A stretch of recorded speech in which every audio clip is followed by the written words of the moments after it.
Let us read it. Green shoe option.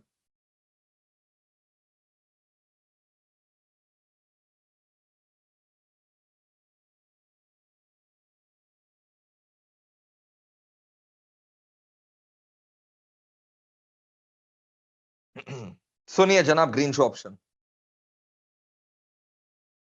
ये मैं पूरा ही ग्रीन शो ऑप्शन पढ़ाऊंगा। ठीक है, मेरे रेगुलर बैच में बाकी था तो ग्रीन शो ऑप्शन मैं पूरा ही पढ़ाऊंगा।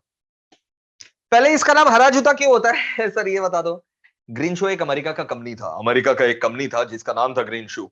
उसने सबसे पहले ये स्ट्रैटेजी को इंप्लीमेंट किया, इसलिए इसका नाम हो गया, उस कंपनी को सम्मानित करने के लिए नाम रख दिया गया ग्रीन शू ऑप्शन।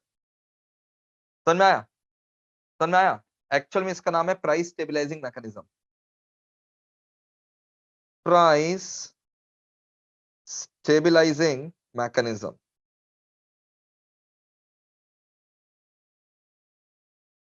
अमेरिका का कंपनी था ग्रीन शू, उसने सबसे पहले इसको यूज किया,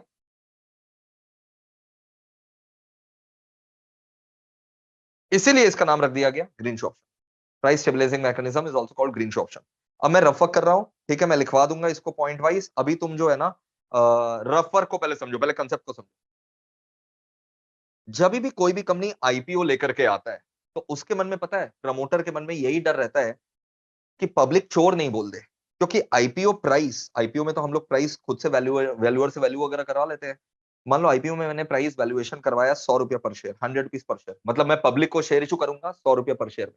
अब मेरा दिल जो है ना, जोर जोर से धक धक धक धक करेगा कि भाई लिस्टिंग जिस दिन होगा स्टॉक मार्केट में जिस दिन लिस्टिंग होगा, ठीक है, 100 रुपया के नीचे प्राइस नहीं जाना चाहिए, नहीं तो पब्लिक बोल देगा चोर है डैश, हम लोग से 100 रुपया पर शेयर लिया। जैसे पेटीएम का क्या हाल हुआ था, 2300 रुपया, 2250 रुपया में लिस्ट, 2250 रुपया इशू प्राइस था, 2250 2300 रुपया इशू प्राइस था। पहला दिन ही क्रैश कर गया और लोग बोलने लगा चोर है डैश। समझ आया? खैर वो ओवर प्राइस ऐसे भी था ही, तो उसको तो कोई बचा, भगवान भी नहीं बचा सकता था और ना बचाया। लेकिन मान लो जो जेन्युइन कंपनी है, जेन्युइन कंपनी, वो 100 रुपया पर शेयर पब्लिक से लिया। अब मान लो जिस दिन स्टॉक मार्केट में लिस्टिंग था उस दिन फॉरेन इन्वेस्टर लोग बेचना चालू कर दिए, या कोई बैड न्यूज आ गया स्टॉक मार्केट को लेकर के, इकोनॉमी को लेकर के कोई बैड न्यूज आ गया, तो शेयर का दाम तो कितना चालू हो जाएगा, तो प्रमोटर लोग को तो चोर चोर चोर बोलना चालू कर देगा, पब्लिक का कॉन्फिडेंस डाउन हो जाएगा। इसलिए सेबी बोला कि हम लोग आपको एक फैसिलिटी देंगे प्राइस स्टेबलाइज करने का। आईपीओ का प्राइस स्टेबलाइज करने के लिए हम लोग आपको एक फैसिलिटी देंगे। उस फैसिलिटी को हम लोग बोलते हैं जीएसओ, ग्रीन शू ऑप्शन। 1 महीना तक आप इस ऑप्शन को यूज कर सकेंगे, 1 महीना तक। लेकिन उसके पहले आपको शेयर होल्डर लोग से परमिशन ले लेना पड़ेगा, बाईपासिंग एसआर इन जीएम। तो पहले अपना मालिक लोग से परमिशन ले लेना, बाईपासिंग एसआर इन जीएम। और 1 महीना तक ये ऑप्शन देंगे ग्रीन शू ऑप्शन यूज करने का, लिस्टिंग से 1 महीना तक ऑप्शन। लेकिन उसके लिए पहले से अप्रूवल ले लेना एसआर इन जीएम पास करके।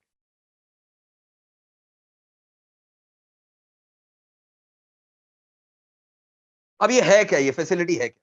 सेबी बोलता है देखो भैया, तुमको यही तो डर है ना कि जिस दिन तुम्हारा आईपीओ आएगा, तुमने पब्लिक से पहले ही इशू प्राइस 100 रुपया ले लिया है। अब जिस दिन तुम्हारा आईपीओ आएगा, लिस्टिंग अगर 100 के नीचे चला गया, लिस्टिंग प्राइस अगर 100 के नीचे चला गया, मार्केट प्राइस लिस्टिंग वाले दिन मार्केट प्राइस 100 के नीचे चला गया, तो दिक्कत है। क्योंकि जो रिटेल इन्वेस्टर लोग रहते हैं, हम लोग आईसीडीआर में ऑलरेडी पढ़ रखे हैं, रिटेल इन्वेस्टर लोग क्या करते हैं, लिस्टिंग गेन के लिए अप्लाई करता है। जिस दिन लिस्टिंग होगा, रिटेल इन्वेस्टर लोग को अगर अलॉटमेंट मिलता है ना, थोड़ा भी दाम उन लोग को प्रॉफिट होता है, उन लोग तुरंत बेचना चालू कर देता है। लिस्टिंग होते ही भूखा शेयर लोग की तरह लोग बेचना चालू कर देते हैं कि बेचो, तो बेचो बेचो बेचो, यानी सप्लाई करो। सप्लाई करेंगे तो ऑब्वियस बात है, सप्लाई ज्यादा है तो प्राइस विल फॉल ना। बेसिक इकोनॉमिक्स है यार। डिमांड अगर ज्यादा है तो दाम बढ़ता है, डिमांड है भाई, डिमांड है तो प्राइस बढ़ता है, सप्लाई ज्यादा है तो प्राइस घटता है। तो अगर लिस्टिंग वाले दिन सब भूखे शेरों की तरह शेयर बेचना चालू कर दिए, तो हो सकता है मेरा शेयर प्राइस गिर जाए। अब इसी चीज को, सप्लाई तो ज्यादा है, ठीक है, सप्लाई को बैलेंस करने के लिए सामने डिमांड भी होना चाहिए ना। डिमांड मतलब कोई खरीदने वाला भी होना चाहिए ना शेयर, तब तो प्राइस नहीं गिरेगा। तुम सप्लाई किए जा रहे हो और हम डिमांड पे डिमांड, डिमांड पे डिमांड किए जा रहे हैं, तो प्राइस तो स्टेबलाइज रहेगा ना। लेकिन अगर कोई डिमांड करने वाला नहीं है और सप्लाई ज्यादा है, सप्लाई ज्यादा और डिमांड नहीं है, तो प्राइस गिर जाएगा। तो एक आर्टिफिशियल डिमांड हम लोग क्रिएट कर सकते हैं, सेबी अलाउ करता है। आर्टिफिशियल डिमांड कैसे क्रिएट करेंगे? कंपनी को बोला गया कि कंपनी आप एक स्टेबलाइजिंग एजेंट अपॉइंट करो, जनरली मर्चेंट बैंकर, अंडरराइटर, इन लोग काम कर लेते हैं स्टेबलाइजिंग एजेंट का। Generally merchant banker, underwriters play the role of this stabilizing agent. अब कंपनी क्या करेगा बेटा, बेटा बेटा बेटा बेटा बेटा,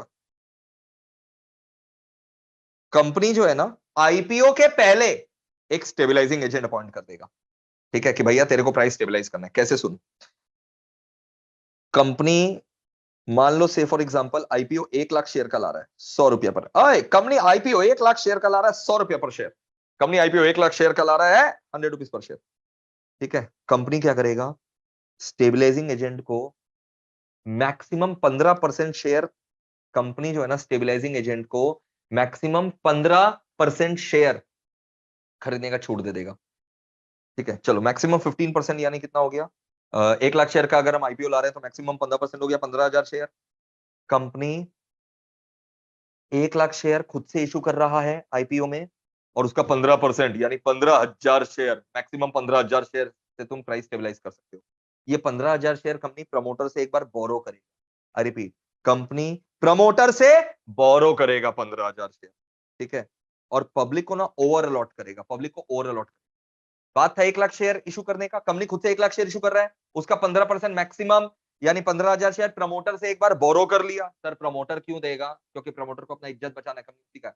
तो 15,000 शेयर प्रमोटर से ली, टोटल कंपनी के पास 1,15,000 शेयर है, पब्लिक को वो ओवर अलॉटमेंट कर देगा 1,15,000 शेयर।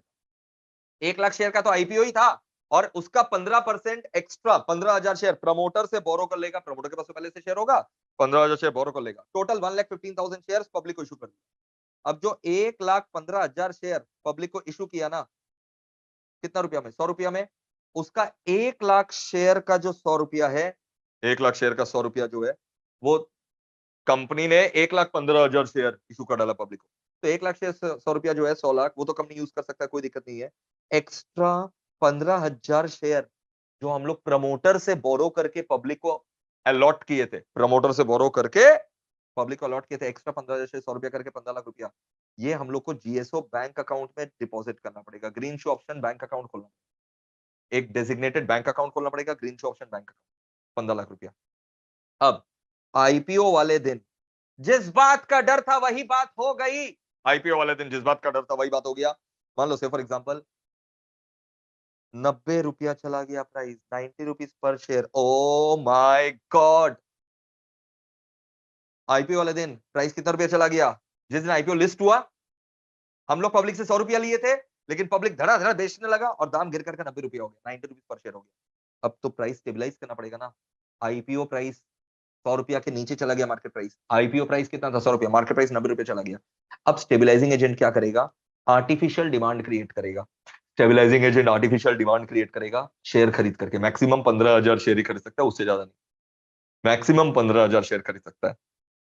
अब stabilizing agent artificial demand create करेगा कैसे, परचेस करके। मान लो से फॉर एग्जांपल 15,000 शेयर उसने खरीदा 90 रुपया में, 15,000 शेयर 90 रुपया में खरीदा। ठीक है, सारा शेयर तो 90 में नहीं खरीदेगा, जैसे ही 90 रुपया आया, मान लो 10,000 शेयर खरीदा 90 रुपया में। ठीक है, 10,000 शेयर 90 रुपया में खरीदा, उतना सप्लाई था।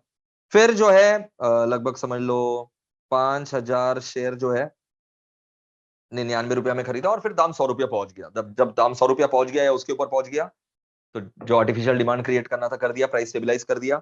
बस मैक्सिमम 15,000 शेयर ही खरीद सकता है। सर लेकिन सर अभी भी दाम गिरे जा रहा है, दाम गिरे जा रहा है, तो गिरने दो, और कोई उपाय नहीं है। भाई तेरा कंपनी घटिया, भाई क्या कर रहा है भाई तू, फालतू कंपनी है भाई, तेरा तेरा सड़ा हुआ कंपनी है, थर्ड क्लास कंपनी है, फालतू कंपनी है, भगवान भी नहीं बचा सकता, तो ये स्टेबलाइजिंग एजेंट तो इंसान है भाई। जब कंपनी में ही दम नहीं है और तुम चीट की हो 100 रुपया ओवर वैल्यू करके, और दाम 60 रुपया आ गया, तो ये कितना स्टेबलाइज करेगा। ये मैक्सिमम टू मैक्सिमम 15,000 शेयर का ही आर्टिफिशियल डिमांड क्रिएट कर सकता है, क्योंकि हमने 15,000 शेयर ओवर अलॉट किया था पब्लिक को। याद आया ना, 15,000 शेयर जो ओवर अलॉट किया था पब्लिक को, वही 15,000 शेयर स्टेबलाइजिंग एजेंट खरीद रहा है। मान लो 10,000 शेयर 90 में खरीदा, 5,000 शेयर 99 में खरीदा, कितना रुपया हो गया, 9 लाख। और ये कितना हो गया रे, मजेदार चीज है, 5,000 इंटू 99, 4,95,000। टोटल कितना हो गया, 13.95 लाख। 13.95 लाख रुपीज कहां से आएगा स्टेबलाइजिंग एजेंट के पास, कोई मेरे को बता सकता है। स्टेबलाइजिंग एजेंट जो 15,000 शेयर खरीदा 13.95 लाख में, ये रुपया कहां से आएगा, GSO bank account, GSO bank account से रुपया आएगा। समझ में आ गया सर। अब बताओ स्टेबलाइजिंग एजेंट 15,000 शेयर खरीद लिया।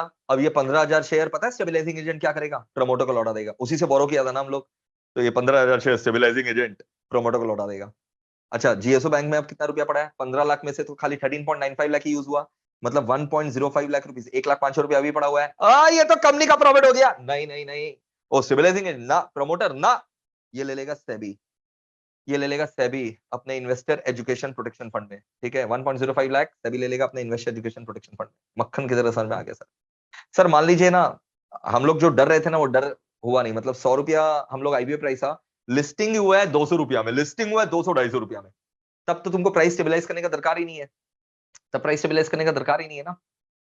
तब फिर क्या होगा सर? तब प्राइस स्टेबलाइज करने का दरकार ही नहीं है। तो स्टेबलाइजिंग एजेंट कुछ नहीं करेगा। ठीक है, क्या वो खरीदेगा? नहीं। कब कब वो डिमांड करता? जब प्राइस गिरता, तब स्टेबलाइज करने का दरकार रहता। लेकिन प्रमोटर को तो उसका 15,000 शेयर चाहिएगा। प्रमोटर जो 15,000 शेयर अपने को लेंड किया था, वो तो उसको चाहिएगा। तो यहां पर सेबी बोला कंपनी और 15,000 शेयर इशू कर देगा प्रमोटर को। सर फ्री में करेगा क्या? नहीं, जीएसओ बैंक में जो 15 लाख रुपया पड़ा है वो फिर कंपनी ले लेगा। तो ना, अगर प्राइस स्टेबलाइज करने का नौबत नहीं आया तो 15,000 शेयर प्रमोटर को तो वापस करना पड़ेगा, तेरे को वापस कर दे, और कंपनी को 15 लाख रुपया जो जीएसओ बैंक में पड़ा है वो 15 लाख रुपया पूरा कंपनी ले लेगा। मक्खन की तरह क्लियर है सर। नहीं क्लियर है तो रिवाइंड करके देख लो, और रिवाइंड करके देखने का भी दरकार नहीं है, क्योंकि मैं अभी जो पढ़ाया ना, मैं लिखवा दे रहा है मेरा बच्चा लोग को। लिखना चालू कर दो तो क्लियर हो जाएगा, लिखते लिखते क्लियर हो जाएगा। ओवरऑल कंसेप्ट समझ में आ गया? अब लिखना चालू कर दो। ग्रेंज option oblique price stabilizing mechanism, point number 1।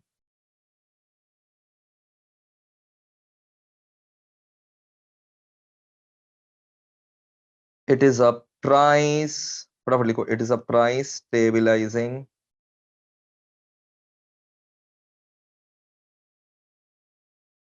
Mechanism. Chat box में मेरे को फटाफट बता दो, सबको समझ में आ गया ना? It is a price stabilizing mechanism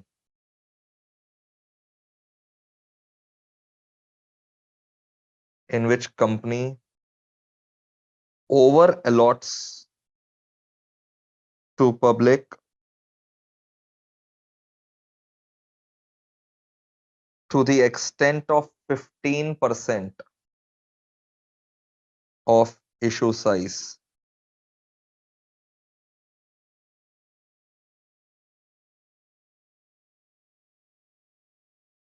which is borrowed by borrowing those shares from promoters.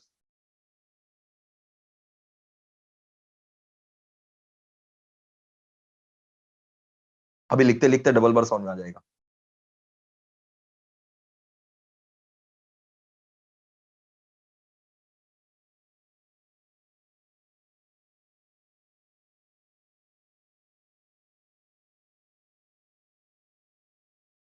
SR in GM has to be passed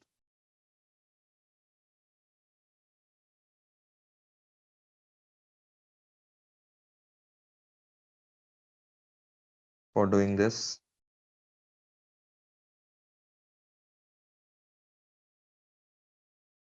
Company has to appoint a stabilizing agent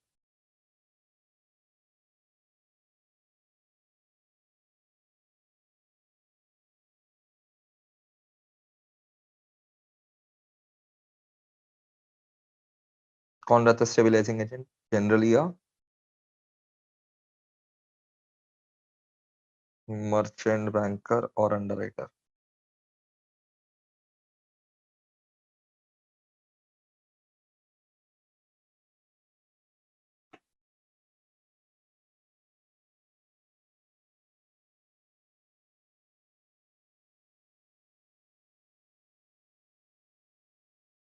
It's done to stabilize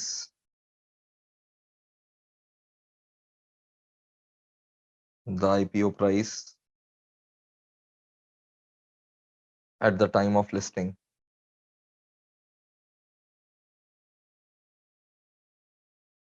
and can be done for maximum 30 days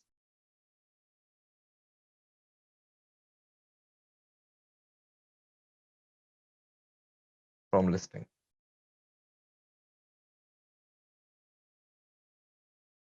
example से सब clear हो जाएगा।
Company comes out with IPO 1 lakh share of rupees 100 per share.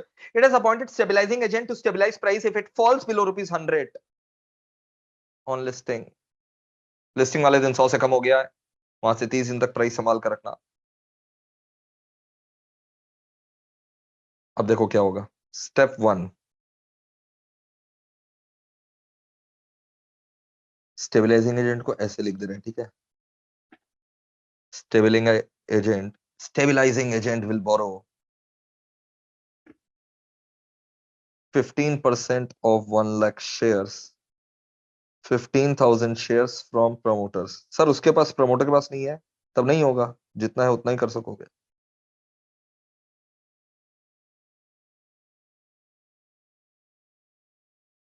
Company over a lots,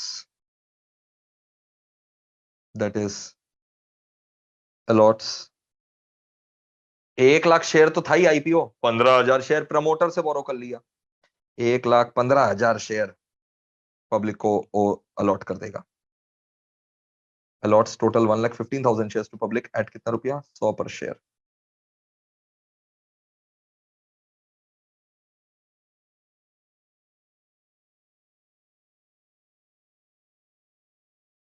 the proceeds of जो 15,000 share है,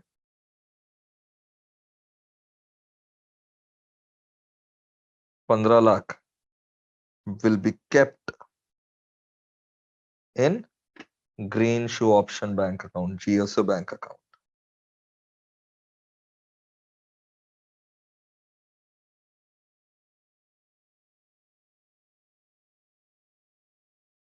समझा, GSO bank में 15 लाख रुपया लग दिया।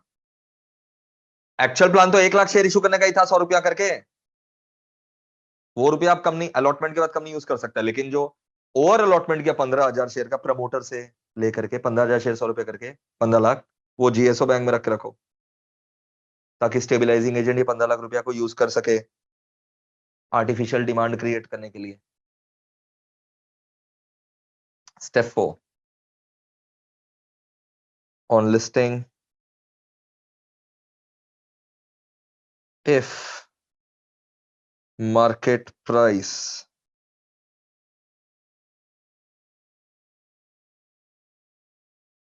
falls below 100 per share, या फिर मान लो 100 या 100 से ज्यादा है, ग्रेटर देन इक्वल टू 100 पर शेयर। दो केस हो गया, और तो कुछ हो नहीं सकता, या तो 100 से कम होगा या 100 या 100 से ज्यादा होगा। 100 से कम हो गया, हे भगवान 100 से कम हो गया, तब stabilizing agent will create artificial demand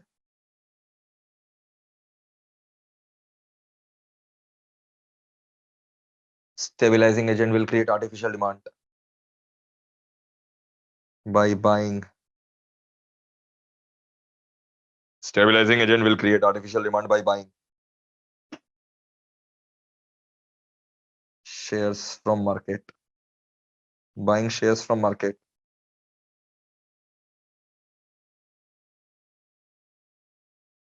using the proceeds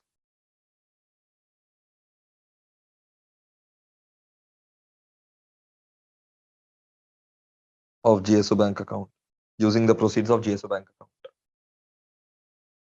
say it buys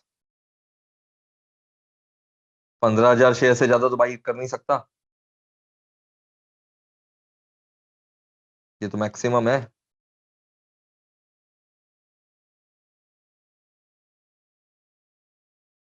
average price मान लो से फॉर एग्जांपल 95 रुपीज में बाई किया, 15,000 share on an average 95 rupees में बाई किया, 14,25,000।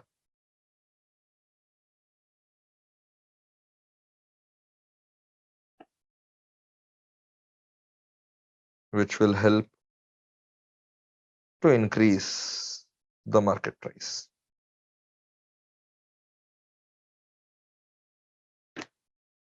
अब बताओ स्टेबिलाईजिंग एजेंट के पास क्या आ गया है, स्टेबिलाईजिंग एजेंट के पास क्या आ गया है, भाई कर लिया ना 15,000 शेयर, प्रमोटर को लौटा दे भाई, प्रमोटर रो मत, तेरा 15,000 शेयर तेरे से लिए थे, लौटा दिया, बात खत्म, हिसाब बराबर हो गया। Stabilising agent will return 15,000 shares to promoters.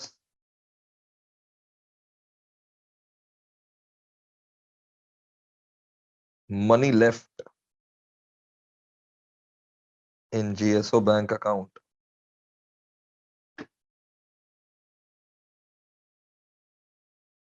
कितना money left in GSO bank account? 15 lakh minus 14,25,000, 75,000, 75,000 will be transferred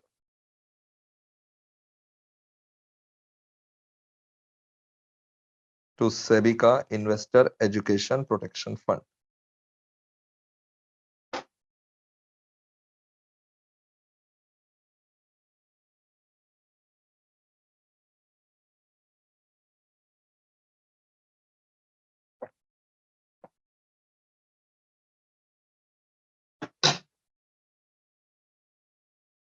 clear है sir?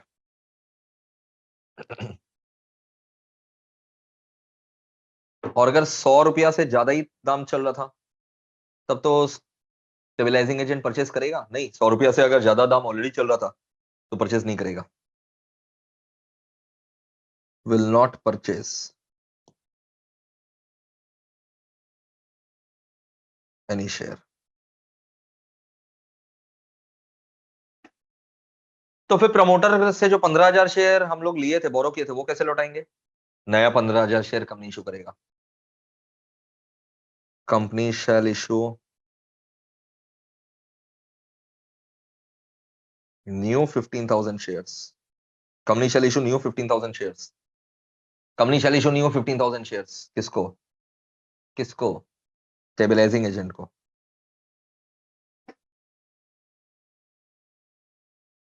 And will get, and company को क्या मिलेगा? 15 lakh. And company will get full वो जो 15 लाख है फ्रॉम जीएसओ बैंक। फ्री में थोड़ी ना इशू करेगा। Stabilizing agent will return these 15,000 shares to promoters. Promoter से स्टेबलाइजिंग एजेंट लिया था वही वापस कर। और सर इस बार सेबी के आई इन्वेस्टर एजुकेशन प्रोटेक्शन फंड में कितना जाएगा? इस बार कुछ नहीं जाएगा, क्योंकि पूरा 15 लाख रुपया कंपनी को मिल रहा है, क्योंकि कंपनी नया 15,000 शेयर इशू कर रहा है। मक्खन की तरह क्लियर होना चाहिए बेटा, कॉपी कर लो। मजा आ गया यार।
क्लियर है? बच्चा बोला सर एसबा भी बाकी है। नहीं, एसबा बाकी नहीं है बेटा। Application supported by blocked amount already हम लोग कर रखे हैं, फिर से तुमको एक बार रिवाइज कराते रहे। Application supported by blocked amount क्या होता है? आईपीओ के समय जब तुम अप्लाई करते हो, इन्वेस्टर जब आईपीओ के समय अप्लाई करता है, तो पहले क्या होता था, उसका बैंक से रुपया तुरंत कट जाता था, बैंक से रुपया तुरंत कट जाता था। और पता चला 15-20 दिन बाद कि या उसको आईपीओ का अलॉटमेंट नहीं हुआ, तो उसको 15-20 दिन का तो इंटरेस्ट का तो नुकसान हो गया। अब क्या होता है, application supported by blocked amount में क्या होता है, तुम्हारे बैंक के साथ जो है ना टाई अप हो रखा है डिपॉजिटरीज का, तुम्हारे बैंक अकाउंट में मान लो तुमने आईपीओ के लिए अप्लाई किया है जिसका कीमत है से फॉर एग्जांपल 15,000 रुपया, तुम्हारे बैंक अकाउंट से 15,000 रुपया कटेगा नहीं, ब्लॉक हो जाएगा। ब्लॉक मतलब bank will continue to pay you interest on that 15,000 but you won't be able to use it, blocked but still earning interest. और फ्यूचर में अगर अलॉटमेंट हो गया तब जाकर के वो 15,000 रुपया तुम्हारा कटेगा। और अगर अलॉटमेंट नहीं हुआ, तुम्हारा एप्लीकेशन रिजेक्ट हो गया, तो 15,000 अनब्लॉक हो जाएगा। पहले ब्लॉक था, तुम यूज नहीं कर सकता, तब यूज कर सकेगा। तो तुम्हारा इंटरेस्ट का कोई नुकसान नहीं हुआ। This is application supported by blocked amount. Application supported by blocked amount, rewind करके सुन लेना, आराम से आप 5-7 लाइन लिख सकते हैं। और ये मैंने क्वेश्चन आंसर्स में भी करवा रखा है जब स्कैनर सॉल्व करवाया है। ओके सर, मक्खन की तरह क्लियर है सर।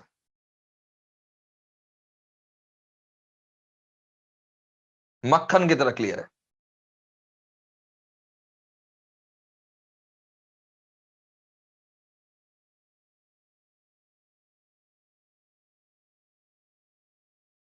क्लियर? यस सर, मजा आ गया सर। अरे चैनल